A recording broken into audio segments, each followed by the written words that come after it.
Hey guys, welcome back. In this video, I'm going to show you how to remove duplicate values in Excel. Let's get started. As you can see, rows 3 and 4 contain duplicated data. Our aim is to leave only one occurrence of this entry in the table and remove its duplicate. Now the question is how to achieve this. To start, select the area in which you want Excel to find and remove duplicates. In this case, we'll select the whole table. Click on the Data tab, go to Data Tools, and choose the option Remove Duplicates.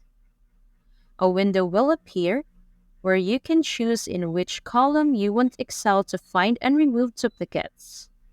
Usually, all columns are selected by default.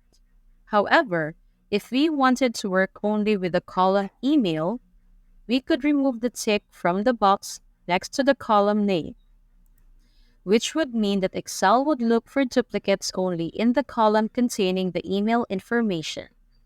The column with names would be ignored. This way, you can choose in which columns you want to look for duplicates and which columns should be disregarded. If the table has headers, make sure to have the box My Data has Headers ticked. If everything has been set as you need, click on OK. And Excel will remove all the duplicates from the table. It will also provide you with the information on how many duplicates have been found and removed in a window similar to this one. In our case, there was just one duplicated entry which I told you about at the beginning. Click on OK. The data table has now been cleared of duplicates. Only one occurrence for each data entry has been left.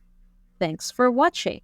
And if you found this video useful, don't forget to give it a thumbs up and hit the subscribe button for more content like this.